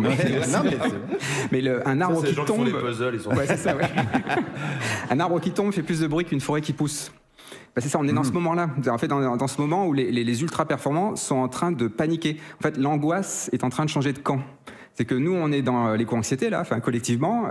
Mais en fait, ceux qui angoissent vraiment, c'est ceux qui sont très gros. On est en train de passer du too big to fail au too big not to fail. Hein. C'est Stellantis, c'est Boeing, c'est Evergrande et c'est tous les grands là. Ils sont très fragiles. Poutine est terrifié par sa population. Enfin, il a aussi plein de réserves, etc. Hein. Je suis pas bisounours, hein, mais quand même, pour moi, on est dans un moment de fragilisation, quoi. Pré-bascule alors, du coup. Ouais, voilà, ou même post-bascule. C'est juste qu'on s'en est pas encore rendu compte. Ouais, on est dedans, en fait, les ultra performants, c'est assez simple de le voir. Finalement, ils ont que des projets de mort. Ils veulent aller sur Mars, une planète morte. Ils veulent faire des bunkers, c'est des tombeaux. Ils veulent faire une ville dans le désert saoudien, c'est une ville fantôme. Ils savent que c'est cramé. C'est que des projets de mort, quoi. Il y a Sam Altman, son rêve, c'est que son cerveau soit dans une machine. C'est mort. Iron Man, c'est un sarcophage volant, quoi. Voilà, c'est tout ça, c'est tous ces imaginaires de la mort, en fait. Et donc, voilà, la robustesse, c'est toute la vie. Et j'ai lu, justement, pour changer de modèle, on va y être forcé et contraint, même les ultra puissants, qu'il y a une masse critique dans la société de 3,5% pour faire, justement, basculer l'ensemble de la société. Est-ce que c'est scientifiquement valide, cette... Alors c'est une étude qui avait été faite sur toutes les révolutions du XXe siècle. C'est très contre-intuitif aussi. On a l'impression qu'il faut la majorité pour faire plier en gros les dirigeants. Mais c'est les minorités actives. C'est-à-dire que quand il y a 3,5% de la population dans la rue, ça veut dire qu'en fait il y a 50% qui est OK, qui va pas manifester contre la manifestation en fait. Mais par exemple la réforme des retraites. Par exemple qui est prêt à filer des sandwichs. Par exemple, voilà. Ouais. C'est ça, c'est un petit peu... c'est différents types d'aides. Oui, ça peut être des boissons. Oui, ça peut être en départ regardant. Qui donne quelque chose. Non, mais ça paraît très très peu, ouais. Ouais. En fait, donc en France, tu dis c'est 2 millions, je sais pas voilà, donc exactement. Donc la réforme des retraites, on n'était pas loin. Les gilets jaunes, on n'était pas loin. Et tu crois que si on avait atteint ce stade, donc dans la rue, des gens... de toute façon, on est dans les minorités actives. Ils auraient plié. Je pense qu'on le voit quand même. On est dans un climat pré-insurrectionnel. Là. Et alors, je suis pas en train de prêcher pour le grand soir, mais c'est juste. Si, clairement, là, tu peux. Hein, ici, t'es invité pour ça. Alors, s'il te plaît, fais un effort. Merde. Alors, grand soir. Mais pour moi, on n'est plus très loin. Et d'ailleurs, ça bloque. Enfin, d'ailleurs, partout. Hein, aux États-Unis, là, on est en octobre 2025. Aux États-Unis, c'est le shutdown. En Chine, il y a le Nejuan, donc c'est le blocage économique. Ça bloque aussi. Nous, on n'a pas de gouvernement. Enfin, tout est bloqué. On est vraiment au moment où on est en train de basculer. La Gen Z au Maroc, etc. Enfin, on est vraiment dans un moment planétaire là. Je dis pas que c'est ce soir. Oui, parce que. Parce que nous, on est en train, comme des cons, de faire une émission. On a l'impression tout autour de nous. Sinon, on sort dans la rue maintenant. On va y revenir. Merci Olivier. On va revenir à tout ça. Mais il est 19h32. Il est l'heure de retrouver la plus robuste d'entre nous. Hein. On peut le dire. Celle qui crash teste la sensibilité des personnages qui peuplent les œuvres, les romans, les films.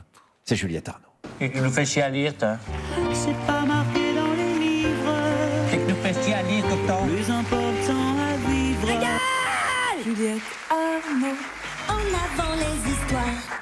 Est-ce que les enfants pensent à la taxe Zuckman?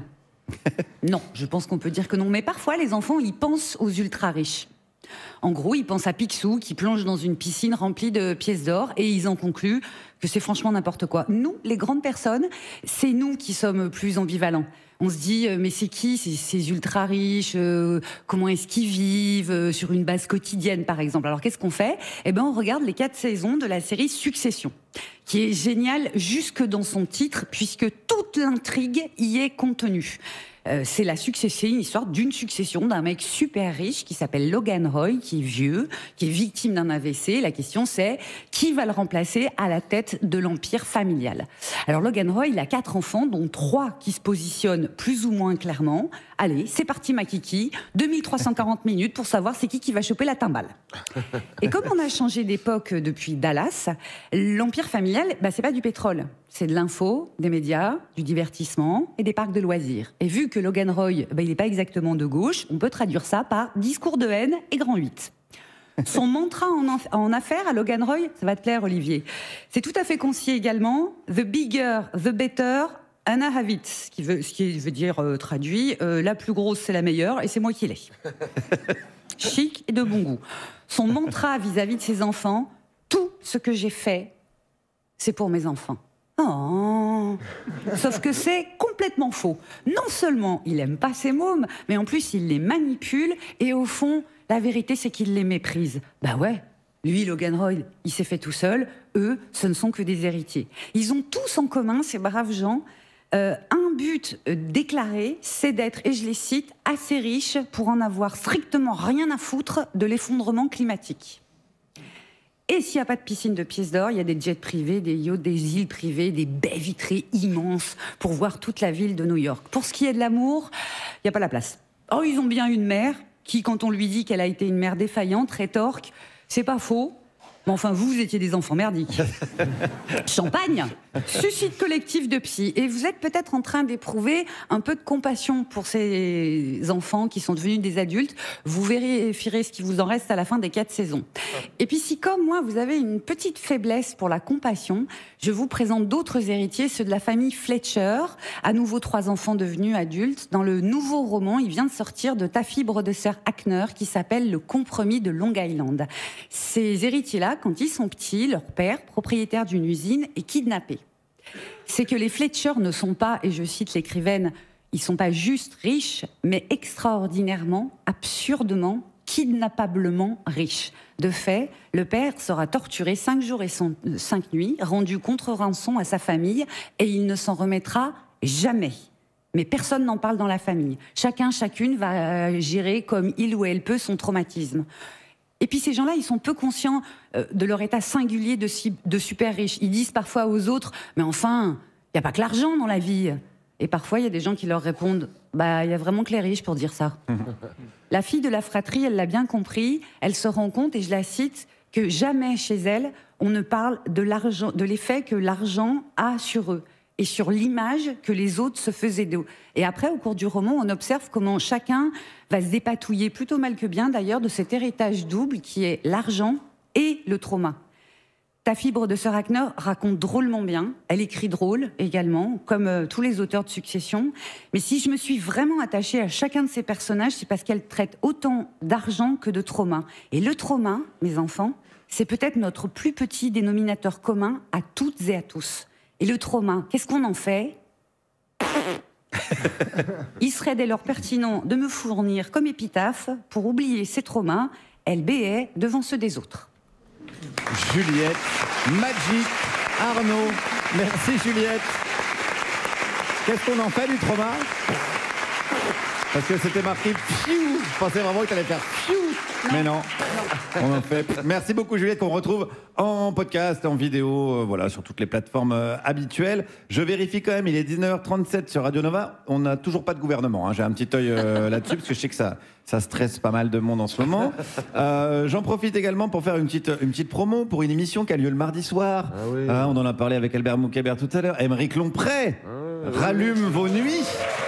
Avec la matinale. Oui, tout à fait. Voilà, donc n'hésitez pas. Est-ce que tu as le numéro de téléphone en tête ? Les gens peuvent laisser des messages, appeler. Alors, je me sens plus. Ouais, tu sais plus. Non, mais le thème... C'est 0153 0153 33 33 77. Voilà. Et le thème de mardi, c'est les mensonges. Le thème de mardi, c'est les mensonges. Voilà, donc les gens peuvent t'appeler, laisser des messages sur un répondeur. Tout à ou fait, appeler en direct, c'est la parole aux auditeurs. Toi, t'as choisi comme thème les mensonges. Comme ça, il y a déjà un auditeur sur place. On a hâte d'écouter ça, merci beaucoup. On se retrouve dans quelques instants, on est toujours avec notre invité Olivier Amand, mais c'est le moment de celle qu'on a carrément envie de désinviter, puisque c'est la publicité. Vous êtes toujours sur Radio Nova, 19h43, la dernière, Juliette Arnaud, Aymeric Lompré, Pierre-Emmanuel Barré, notre invité, le biologiste biophysicien Olivier Amand. Et c'est l'heure de la séquence, l'invité de l'invité. Vous connaissez le principe, toutes les semaines, c'est l'invité qui choisit. Et aujourd'hui, je vous demande d'accueillir Xavier Cazard, qui est avec nous. Salut Xavier. Bonjour. Xavier, t'es le fondateur d'une maison un peu particulière qui s'appelle la Maison de la Conversation. Bah oui, on en parlait tout. Voilà, oui. c'est ça. On est sur un territoire qui est à Paris dans le 18e, et c'est un tiers-lieu. On en parlait tout à l'heure pour recréer du lien. Ok.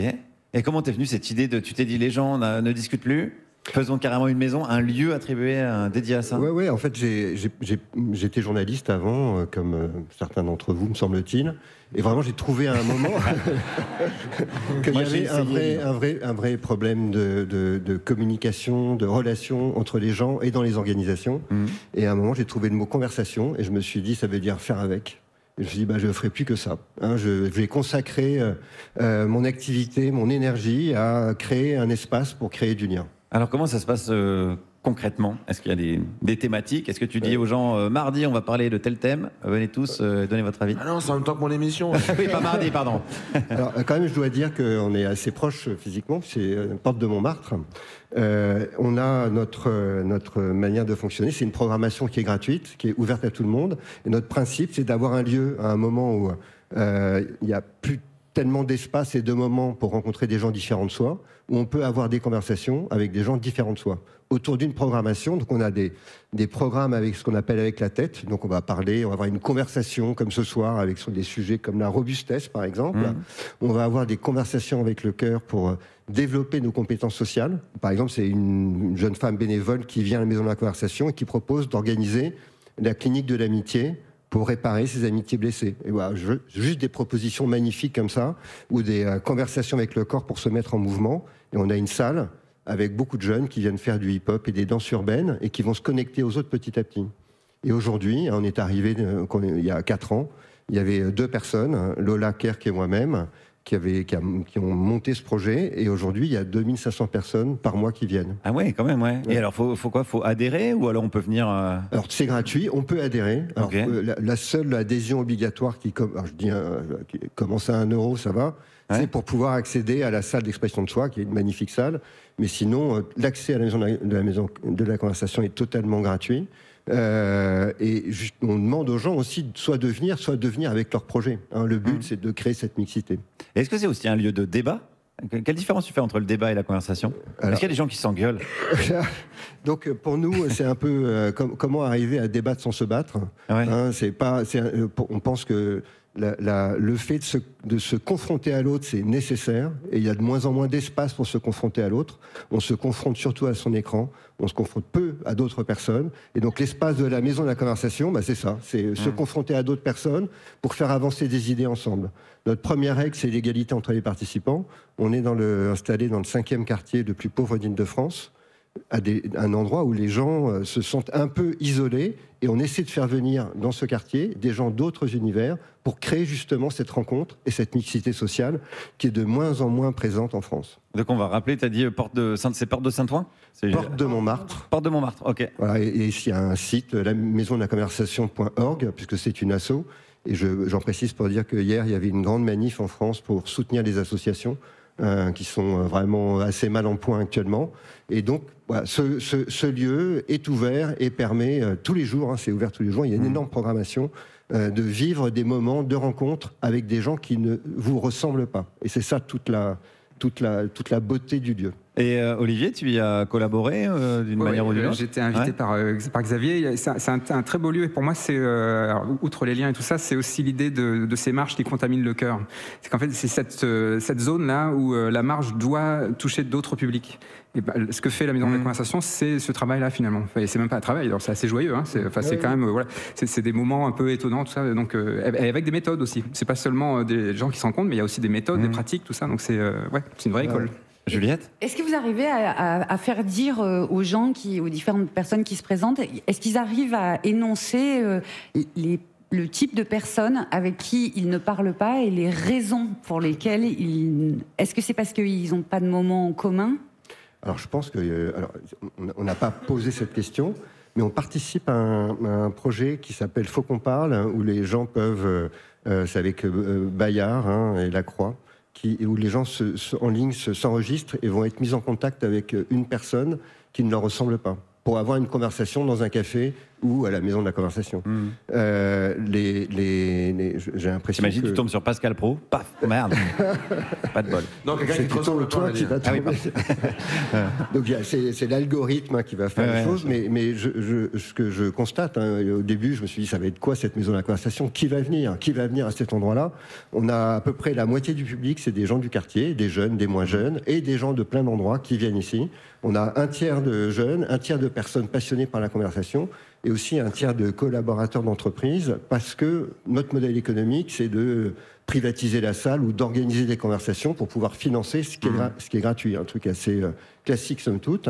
Et du coup, ça permet de diffuser cette envie de l'autre à plein d'endroits, et on s'aperçoit qu'il y a un goût de rencontre qui devient de plus en plus fort, quoi.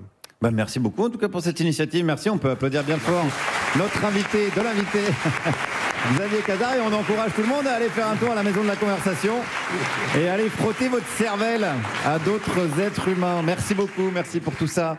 Autre question qui n'a rien à voir. Olivier, t'écoutes quoi comme musique en ce moment ?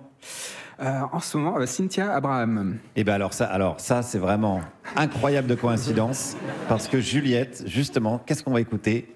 T'es taré ? Non. J'aimerais bien qu'un jour ça tombe pile. Ouais, mais oui. Mais là, oui, non, alors. Mais mathématiquement, ça va pas. Non. Je suis optimiste. Voilà, c'est ça. On va écouter un grand titre de 2013 où la chanteuse néo-zélandaise Lorde, bien avant la série Succession, donc exprimait clairement son état de non super riche et son non-désir d'en être, puisqu'à un moment, elle dit Jet Planes Island. Donc des jets privés, et des îles et des tigres avec des laisses en or. We don't care, on n'en veut pas. Vous êtes toujours sur Radio Nova, la dernière, Juliette Arnaud, Aymeric Lomprey, Pierre-Emmanuel Barré, notre invité, le biophysicien Olivier Amand, qui est resté avec nous jusqu'à 20h, 20h10 même, on va grappiller un peu, mais en attendant, il est 19h54. Et nous a rejoint autour de la table celle dont la vie est un exemple de robustesse. Il en faut pour vivre en coloc avec Aymeric Lomprey. C'est Douli. Merci. Mes petits culs, vous êtes heureux ? Super, ça fait plaisir. Ma question aujourd'hui est la suivante. Combien de fois cette année, après une énorme cuite, vous êtes-vous dit, regarde-moi bien, tu me vois là, c'est fini les conneries, plus jamais de blackout, tu m'entends? Nunca más en la vida. Voilà. Alors le souci, c'est que la prévention d'un blackout, c'est un petit peu plus compliqué que ça. Voilà, il n'y a pas de règle. Un jour, tu bois 10 shots, nickel. La semaine d'après, t'en bois 3 et tu te réveilles à côté de ton meilleur pote tout nu. Hervé, réveille-toi, mais regarde-toi, ton sexe est tout sale. Mon Dieu, mais qu'est-ce qu'on a fait? Voilà, en lendemain de caisse... En lendemain de caisse blackouté, la première question est toujours la même. Ai-je encore mon portable? Si t'as plus ton portable, pars du principe que t'as merdé. Si tu l'as encore, il y a une toute petite chance que t'aies quitté la soirée relativement digne. Je dis bien relativement, il est possible malgré tout que tu aies exhibé ton intimité à un moment donné. Ensuite, regarde si tu as un message type « ça va mieux ». Ça va mieux. Ça va mieux, pire message que tu peux recevoir quand tu ne te rappelles plus de rien. Pourquoi ça devrait aller mieux, hein? Pourquoi? Parce que ça n'allait pas, c'est ça? Évitez d'écrire ça va mieux à un ami qui sort d'un micro-coma amnésique. Voilà, c'est très angoissant. Dites plutôt, j'espère que t'es bien rentré, bisous.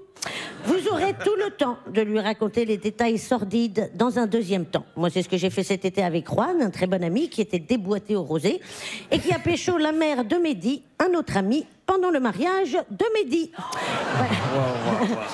Je lui ai écrit « Coucou Juan, c'est peut-être mieux que tu ne viennes pas au brunch. »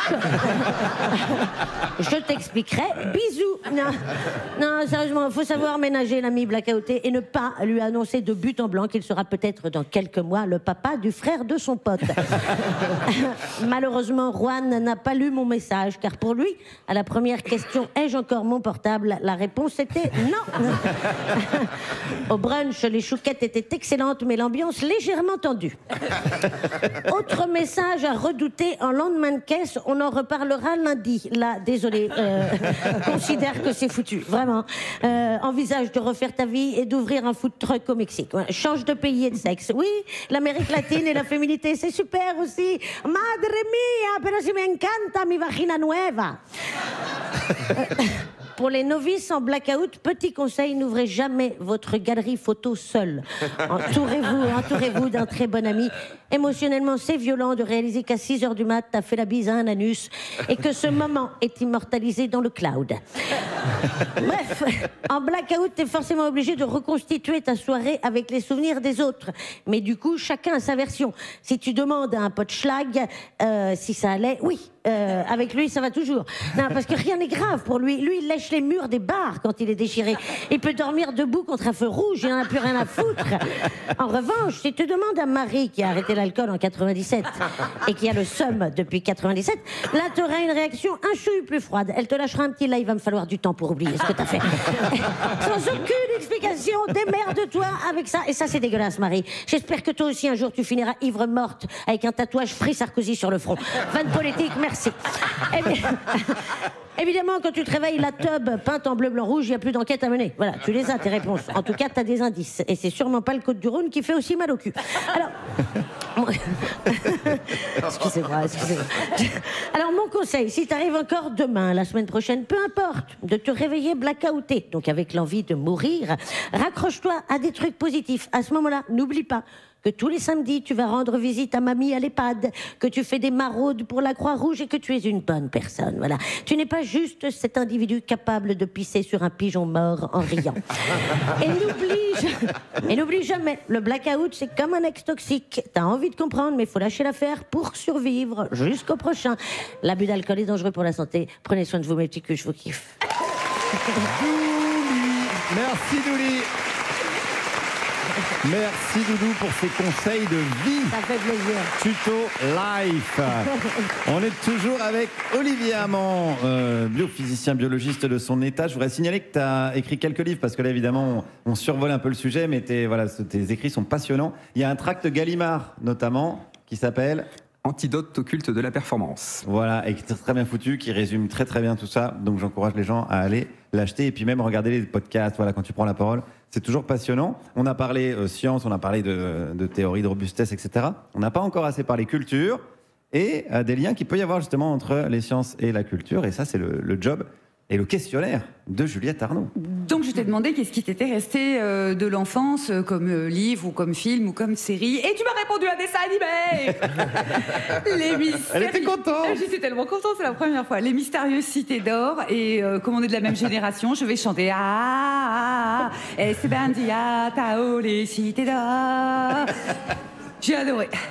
Mais surtout le générique. Toi, qu'est-ce qui t'a frappé dans ce dessin animé des années 80 qui est situé au XVIe siècle et qui raconte en gros, par le truchement de personnages des gamins plutôt, à part l'adulte, Mendoza, ou un peu ambivalent lui, hein, et qui raconte en gros la colonisation espagnole de l'Amérique du Sud.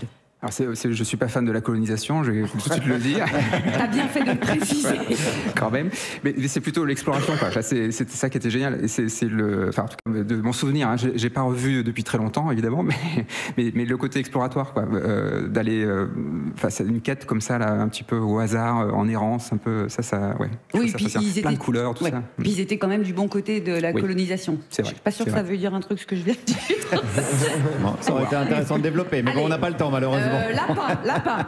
Je t'ai demandé ensuite quel livre, film ou série t'avait donné envie de devenir une grande personne, et j'ai ri. Pas parce que c'est une BD, mais parce que tu as choisi précisément Gaston Lagaffe, créé par Franquin à partir de 1957.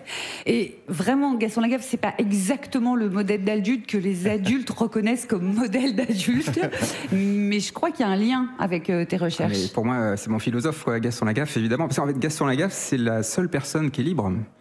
Tous les autres obéissent au culte de la performance, sans vouloir toujours remettre dessus. Mais Gaston, il est libre, et il est très joyeux.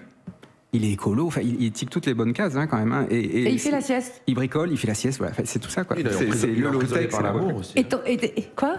Il est pris par l'amour aussi, il est amoureux. C'est vrai. On attendait une vanne, mais c'était hyper émouvant ce que tu as dit. Mais il rigole pas avec l'amour, Emmerich. Non, l'amour, c'est pas rigolo. Il a une bagnole qui roule au charbon, donc le côté écolo, peut-être pas. Mais il est décroissant, ouais. Et enfin, je t'ai demandé quel livre te fait rire, et tu m'as répondu... Je ne le connaissais pas, le répertoire des subversions de Martin Le Chevalier, qui est sorti en 2024, qui n'est pas un recueil des meilleures chroniques d'Emeric, mais qui répertorie les mille et une tactiques inventées par les artistes, par les activistes, par les résistants, les résistantes, les dissidents, les dissidentes et autres esprits libres, pour déjouer la violence des dominations ou la tristesse des conventions, en imaginant des formes d'action non violentes, Guillaume. Ok. Ouais, moi je trouve ça, c'est vraiment, je conseille ce bouquin. Par exemple, il y a un artiste qui, dans un match de foot, il balance un deuxième ballon. Ouais. C'est ça, j'adore, quoi. Il propose aussi d'enfumer les mariages royaux ou les mariages de personnes célèbres. Par exemple, Jeff Bezos, on le laisse venir à Venise et après on enfume son mariage. Voilà, parfait. Ça, moi j'adore, quoi. En fait, faut générer du trouble. Faut dérailler, quoi. Faut vraiment dérailler. Ok, donc tu recommandes ce bouquin-là. Déraillons. Éloge du déraillage, du sabotage. Parfait, ça nous va très très bien. Et ça me fait même un lien avec ce qui suit. Parce que s'il y en a un qui déraille, c'est bien celui-ci. C'est le moment de celui qui était tellement pressé la semaine dernière qu'il a raté sa chute. Oui. Et dès le lendemain, Sébastien Lecornu faisait exactement la même chose. C'est notre influenceur fiasco. C'était Émeric Lomprey. Ouais.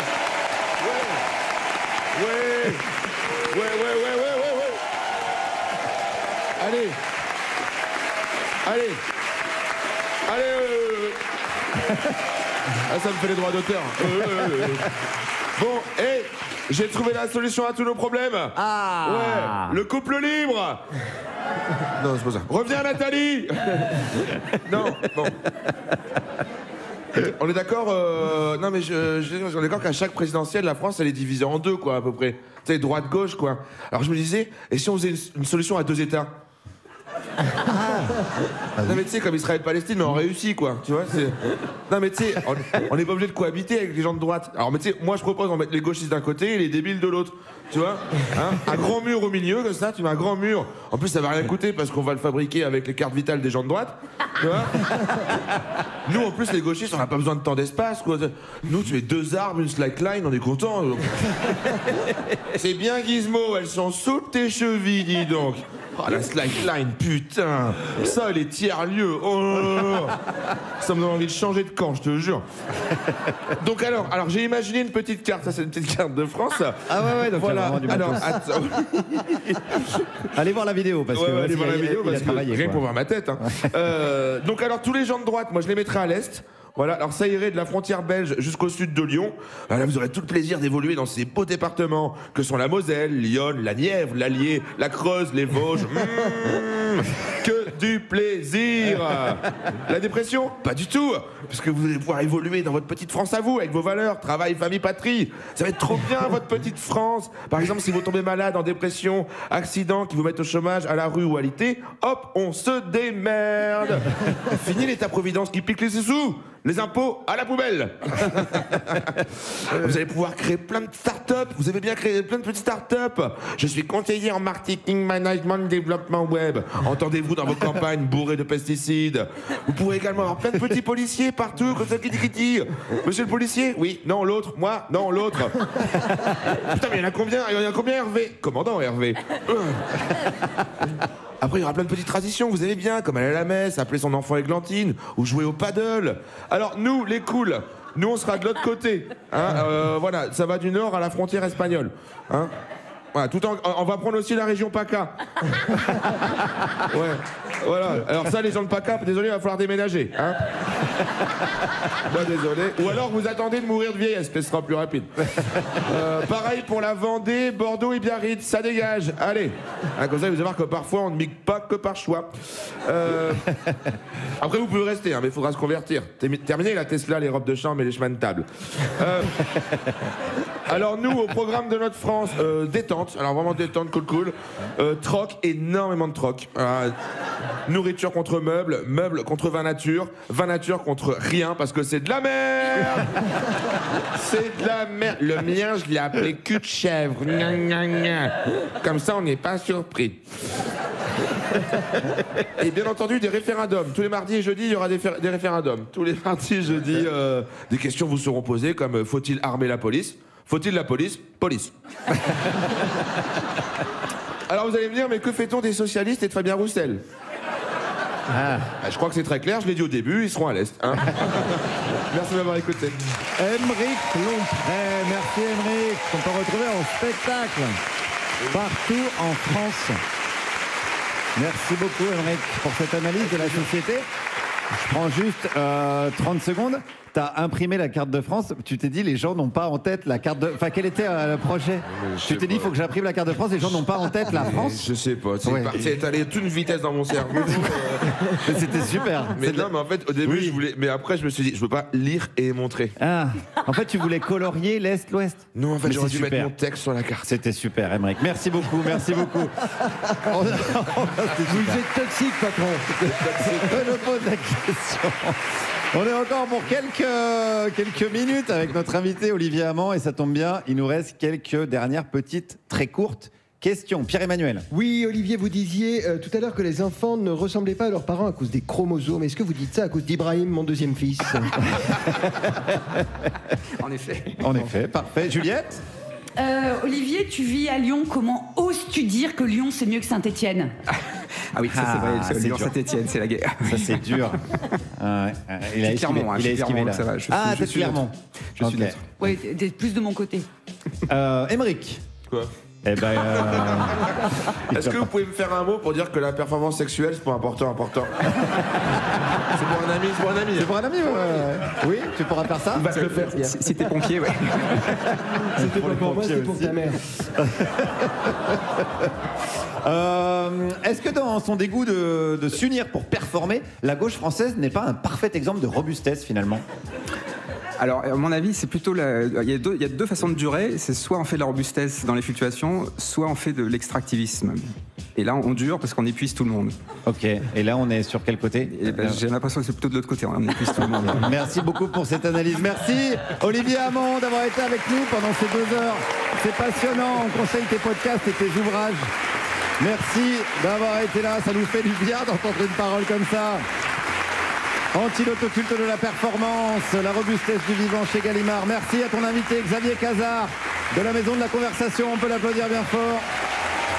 Merci à Hakim Omiri, Bouli, Albert Moukébert d'avoir été avec nous. Toute l'équipe de l'Européen qui nous reçoit chaque semaine, faites du bruit pour eux. Seb, Barnabé, Sonny, Julia, Lindsay. Merci à Malo, notre réalisateur, avec Lucie, Paul à la technique, toutes les équipes techniques de Radio Nova, Frédéric, Mano, Loris, Ninon, Yona, Christian pour la prod musicale. Merci à Colline, Élise, Sébastien, Bastien pour les réseaux sociaux. Les équipes vidéo, Goodway, Benjamin, Alban, Adrien. Notre rédacteur en chef, Ramzi Assali. Et Aymeric Lompré, Juliette Arnaud, Pierre-Emmanuel Barré. On se retrouve la semaine prochaine. Amusez-vous bien, soyez robustes et vivement la dernière. La dernière.